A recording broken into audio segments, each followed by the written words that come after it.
Hi everybody! Today we're here in Calico, an old ghost town out here in California desert. You ready, Dawn? Ready. Let's do this. Let's do it.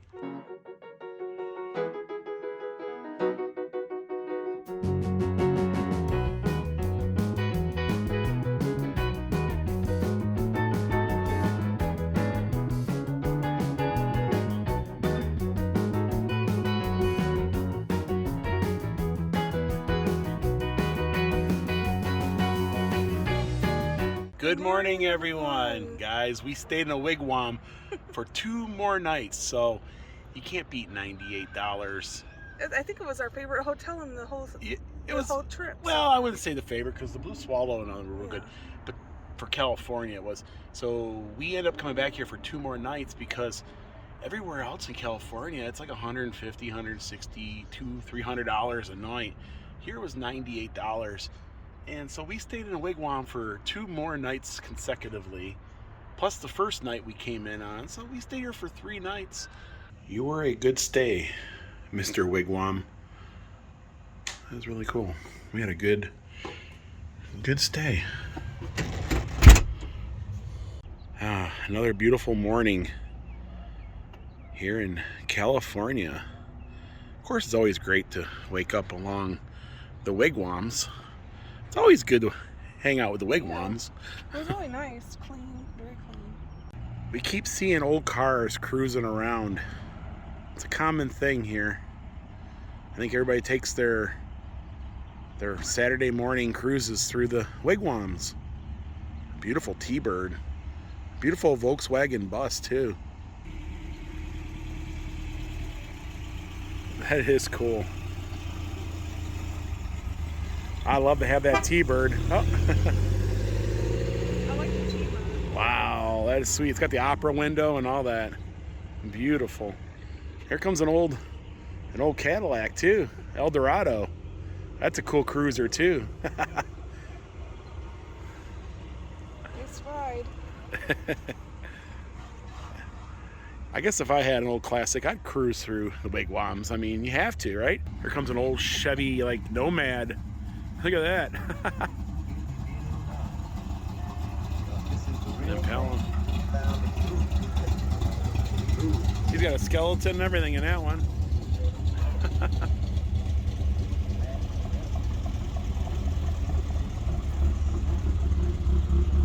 Oh, here comes a little Metropolitan, Dawn. Oh, it's cute. Look at this little Metro. That is cute. Good morning. Cute car. That's something Dawn speed right there. I've done a lot of research on these wigwams, and I read online that they were going to build more of them, and then all of a sudden they decided not to. And I think this what this is here. This is a foundation for another wigwam. So they were going to have like 3 or 4 more back in this corner here, and it just never happened. And I believe that's a foundation to one of them.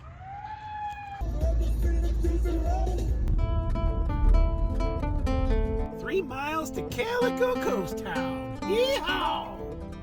We're going to Calico."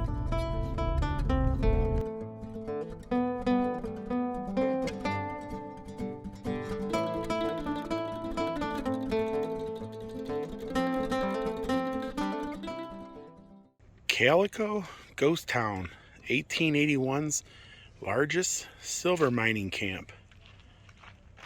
So guys, we have made it to Calico, a really fun ghost town. And we are here. Wow, look at this. An authentic ghost town. And the thing is, a lot of folks say that this reminds them of Knott's Berry Farm. Why? Because Mr. Knott got his ideal for Knott's here. Each one of these buildings are owned by individual people or individual stores. And this one here says no filming or taping inside. Womp, womp, womp. Hopefully we don't come across a lot of that. And then we got the Calico House restaurant. And it looks like it's not open. Restaurant closed. Please visit Old Miners Cafe or Lily's Saloon. Chief says, next building. Here's the old fire hall. Oh yeah, look at this old fire engine, Dawn. Check out that fire engine. I guess they sit in the front and drive it. Yeah, I used to have it with horses and stuff. Oh. Yeah, yeah. The Calico Fire Department. And there's a bunch of spiky things in there, Dawn. You definitely don't want to sit in there. You might get a little sore behind. Remember it said over there in... Don't crap in the cactus. Yeah, don't do that in the cactus. I don't know why anybody ever would. I guess it's a thing. The original site of Lucy Lane's home, 1885 to 1967. Oh, wow. So this is Lucy Lane's home. Huh.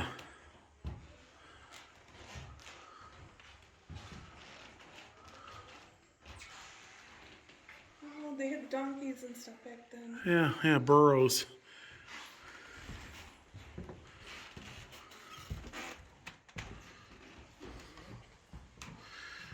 Now it's just a little museum.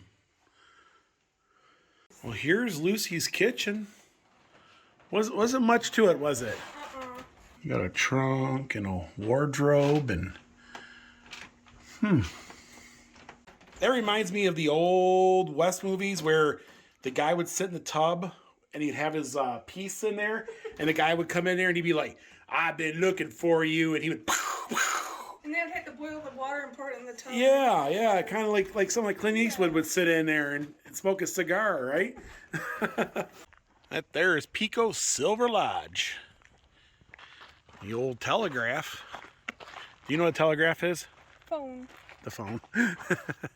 Oh, wow. Yeah, the old, like... Yeah. But look at the ruins of the old, like, buildings and stuff. Look up there on the hill. Oh, wow. Ghastly Tunnel. Keep out. Well, I don't know if I want to go in there. There's a Chinese bath there, Dawn. Let's go look at it. Right. The Chinese bathtub. Back scrubs are 5 cents. Full scrubs are 10 cents.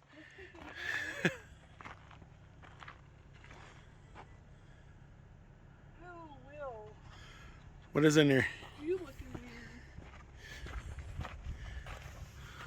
Howdy, partners. They're all the old ruins of the different little homes or cubicles people would live in. There's a mining cart there.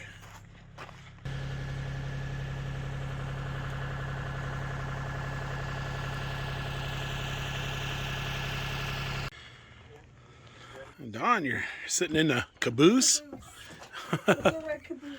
Oh yeah, look at the valley down below. Yeah, we're going on the Calico train ride, aren't we? Look at that.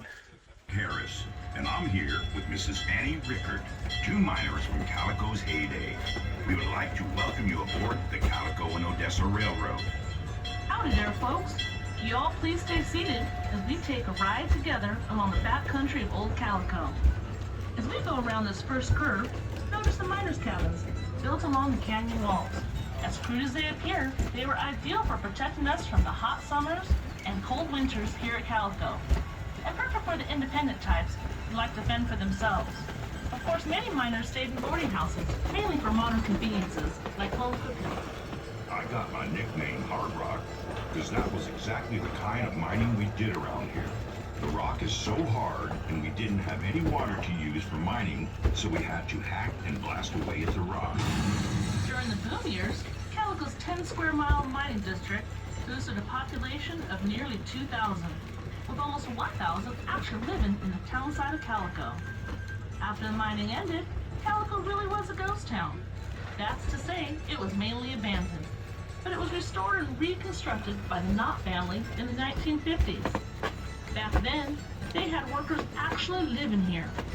These folks served the role of security for the town, a tradition that continues to this day.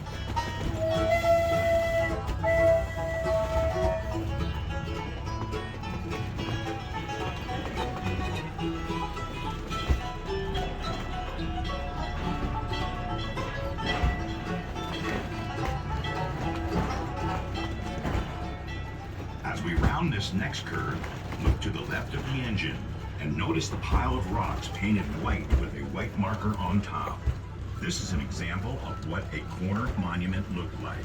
We use them on all four corners of our claims to alert everyone that they may be trespassing and to remind claim jumpers to stay away.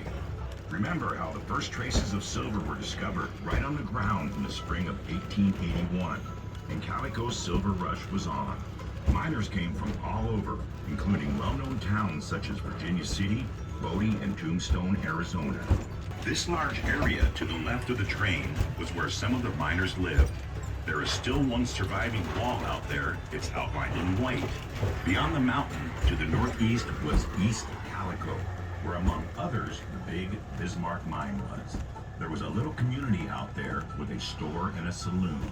The center in Calico, and run your eyes down about 300 feet and a little to the right and you should see a mine entrance in the side of the mountain. This is a tunnel for the Silver King mine, one of the richest and largest mines in the Calico mining district. It produced about $10 million in silver in about 11 years. There were about 30 miles of tunnels on 14 different levels inside that mountain, belonging to several different mines. However, the only mine that is open daily for guests to safely go into themselves is the Maggie Mine. Ore crusher called an arista. Miners would hitch a horse or mule to that crossbar and have it walk round and round, which caused the steel ball to drag over and crush the ore before it was taken to a processing mill. Of course, by the 1880s, this method was kind of old-fashioned, but it was still a respectable way of making sure every bit of silver was scraped up. Now as we get closer to the train depot, take a look down into the gully to the left of the train. These ruins are from the Chinatown, where almost 40 Chinese lived and worked at Calico during the boom years. Mainly did laundry for the miners and operated a couple of restaurants. Well, folks, we hope you had fun and maybe even learned a few things on our tour today. Please remain seated until the train comes to a complete stop.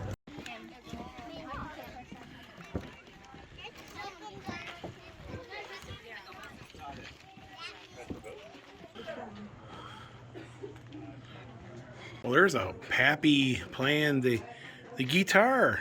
His name is Singing Sam. He wants $1, Don. Hey, Singing Sam, you gonna sing for us here? I'm the singing cowboy.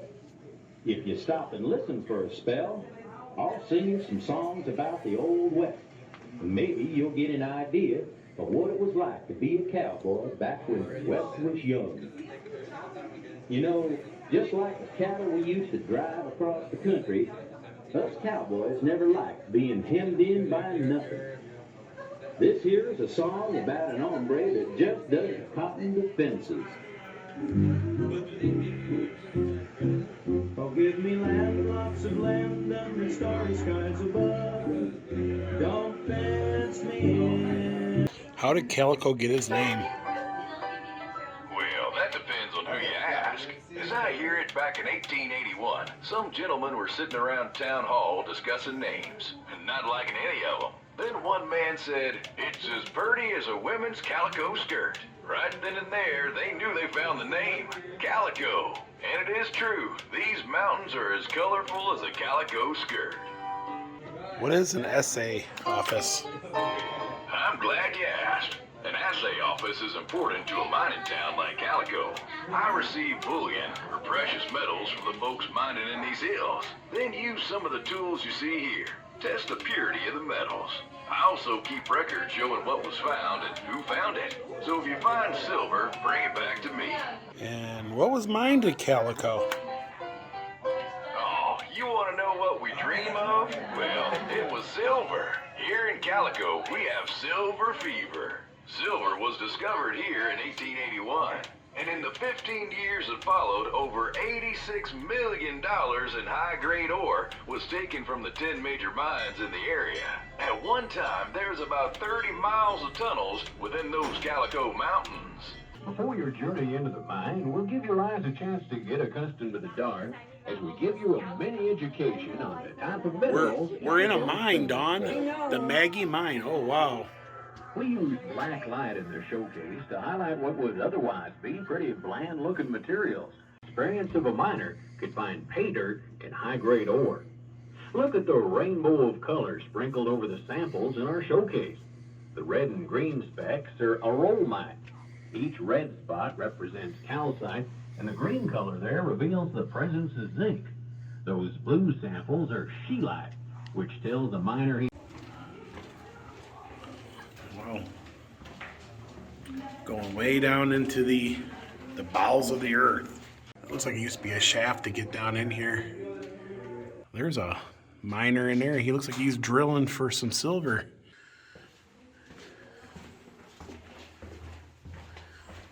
Hello, is there anybody in there?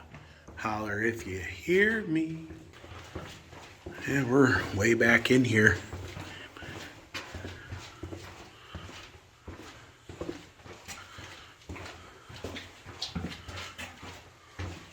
Here at the deepest portion of Dead Man's Drift, you can see early miners hard at work seeking that elusive silver vein.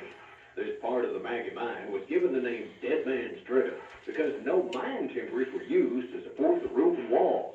This drift was cut through solid rock, and in more than 100 years of use, it's nearly identical to the way it looked when it was first blasted out of the mountain. Notice the unusual wooden pipes in the background. They carried water to various parts of the mine and throughout the town. Wooden pipes were all that could be used because of the high mineral content of the water. Metal pipes would decay much too quickly if used in a mining town like Calico. So dark rock is silver ore and hard rock mining. So the dark rock is silver ore. Oh well, I must have found a little bit of silver up in there.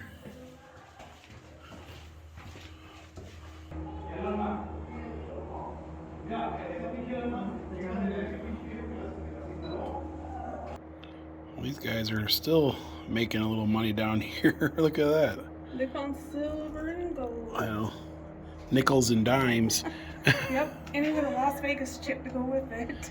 And this here is the glory hole. They pulled out $65,000 in silver just in this one little room. There's only enough room in this tunnel for one of us. Well, hello, Big John. You see, there's Big John back there. They called him Big John because he used to sledgehammer big, huge drill bits to prepare for blasting. That's old Big John. I think I've actually used that. I think I've actually heard them use that in like Big John. Big John. Yeah. Okay, Big John, we will see you again. Pretty dark in these little tunnels. Have you found any silver yet? No. No silver? We're gonna exit out of this mine. Silver and gold. Silver and gold.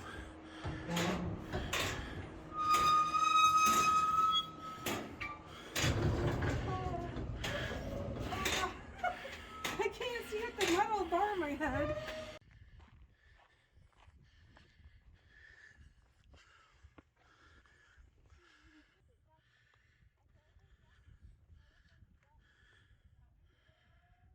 And there's town. Oh, they had themselves a shootout down there. Dawn, they're having a shootout. I see that.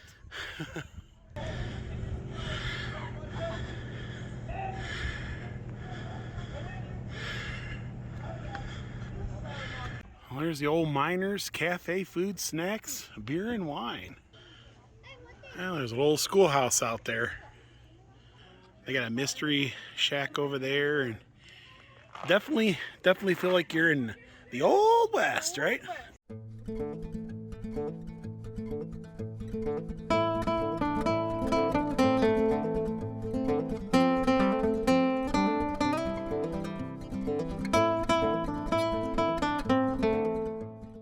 Polecat Pete's residence. Well, hello, Polecat Pete. What you doing in there? You got your spittoon? Or are you collecting? Oh, you're collecting money. Come on inside and see the way it used to be, huh? Let's see way. Yeah, a little. Looks like he's doing a little dental work there. Oh boy.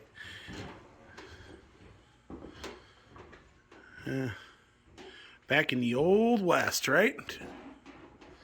There's a barber chair and a dental. A lot of folks don't know that barbers, sometimes your barbers were also your dentist back in the day. Well, there's an old bathtub. You get down in your skivvies, hang your feet out, and get yourself a bathtub. Now, sit. A washing. And get yourself a washing.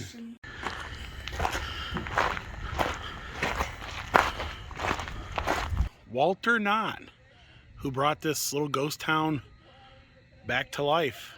Definitely a spooky, decorated lanes general store. But last chance to get some sarsaparilla. Don't mind if I do.